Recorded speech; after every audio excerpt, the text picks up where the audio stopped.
Hey folks, Jack Spirko here. This is one of my wicking beds. But what I wanted to talk to you about today is Jerusalem artichoke. That's what this plant is that's coming up here. Either I'm going to have to go ahead and just accept that these are going to get lost. This is some garlic chives, because this is about to be a jungle. But what I wanted to talk to you about today is, we talk about preparedness and survival. If I had to make a list of like my top 10 survival crops that you grow for calories, for being dependable, for maximum production per square foot, Jerusalem artichoke would be, right near, if not at the top of the list. And these were bought from a company, and it's part of my review of the company, called Heart Gardens. I bought them last year, and it was about May. And I put them in the refrigerator because I thought I was going to plant them, and I just didn't get the space ready that I wanted to plant them in. And so they sat in the refrigerator from May until March of this year, so almost a year, 10 months. And when I opened up the packaging, I really did not expect them to be viable, and they felt a little bit light, but I went ahead and planted them, and probably way more in here than needs to be. Normally you can cut them into pieces. I just planted them whole since they had sat for 10 months. And dang it, if every one of them didn't come up. And you might wonder why I'm growing a plant like this in a container. Well, on this property, it is very difficult to grow anything, and I want maximum production. Actually, container growing of Jerusalem artichokes is a really good idea, and it solves a lot of problems. You don't really need as many as are in here. In fact, as they get bigger, I may selectively pull some out. But I'll tell you some other things we're going to do with them in just a second. But the beauty of growing these in a container is these plants will set quite a few tubers right underneath the plant itself, but they'll send out runners. That's how they spread. And when they run and they hit something like this wall right here, they stop and they realize, okay, this is as far as I can go, and they immediately set a tuber there. And that's so in nature they can actually displace other plants. So they run up against a plant, and then they'll go right underneath it and they'll set a tuber, and then next year it'll come up and pop that plant out of the ground and displace it. That's one of their survival mechanisms.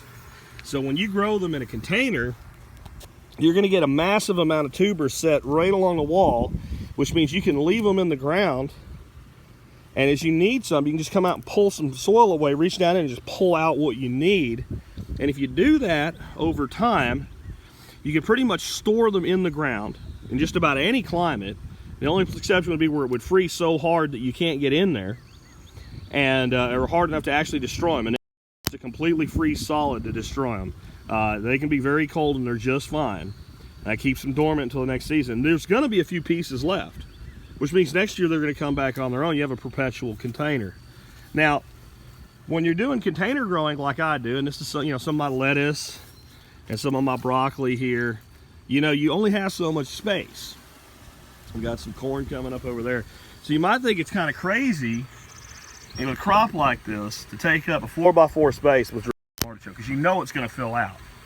Well, it isn't. And the number one reason it isn't is this will produce, I'm going to say probably at least somewhere between 60 and 100 pounds of artichokes for us. I mean, it is going to be a mass. It's pretty much going to be full. So you get a ton of production, and you get a high quality caloric crop. The next thing is, those of you that are paleo primal like me, this particular form of carbohydrate is in the form of something called inulin, and it doesn't cause the big spikes in blood sugar, so you don't want to live on them unless you had to.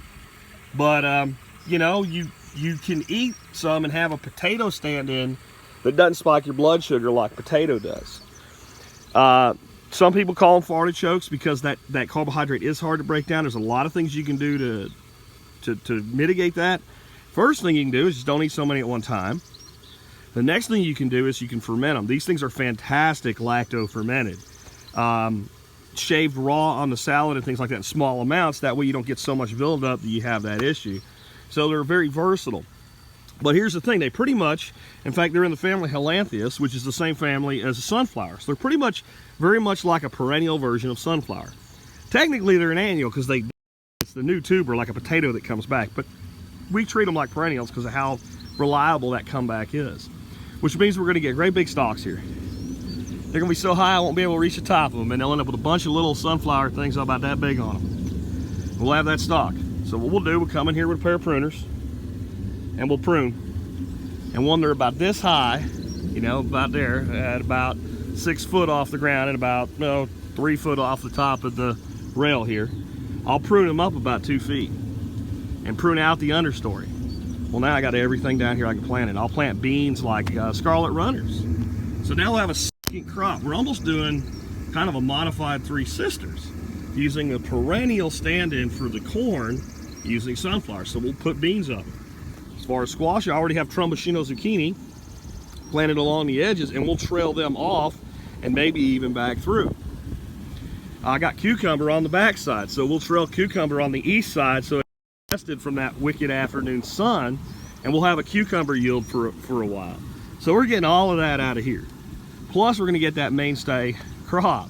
We got some Swiss chard back there that'll probably get overtaken, but for now we have that. And Swiss chard is actually really easy, a mature plant like that to transplant. It comes up like a beetroot. We can pull that up and put it somewhere else once it doesn't have any space anymore. So this one container is gonna do, you know, triple, quadruple duty, and then end the season with a very high yield, high caloric yield crop that's a sustainable crop. Now, if you live somewhere where you can easily grow these things without your ducks eating them or whatever in the ground, one year I took 3 of them. I cut each piece into 2 pieces, and I grew a 3 foot by 10 foot bed of these. And I ended up with 18 5-gallon buckets when we pulled them out of the ground. So, I mean, the amount you can grow is just massive. Even just a couple tubers up against a fence, massive. Now, here's the thing. Everybody says, okay, but the problem is they're invasive. They start spreading everywhere. They're actually really easy to deal with if you want to reduce how many you have. If you take this plant right now and you try to pull it out of the ground, what's going to happen? The stem's going to break off of it. What's left of the tuber is going to kind of get angry. It's going to go into survival mood, and it's going to produce a whole bunch more. But if you wait until it comes up to about 2 foot tall, at that point the plant will have used all of the reserves in the tuber. And when you go to pull it out of the ground, it'll just pop out, and the tuber will look like it's still whole, but if you grab it, it'll just collapse into nothing, and it's gone. So whenever they start to spread beyond where you want them, if you're not doing them in a container, just be relaxed. Let them get about 18 inches tall, and then just pop them up out of the ground, and that's that easy. Anyway, I do have a review of this company where I got these from on my website, and unless you're watching it right now on the website, embedded in the review. If you're not, if you're on my YouTube channel and you want to know where to get them, there's a link in the video notes below. And if you're on my website watching them, the link's up there in the article above. But I really believe these belong in every garden, especially anybody that considers themselves a subsistence gardener, survival gardener, gardening for hard times.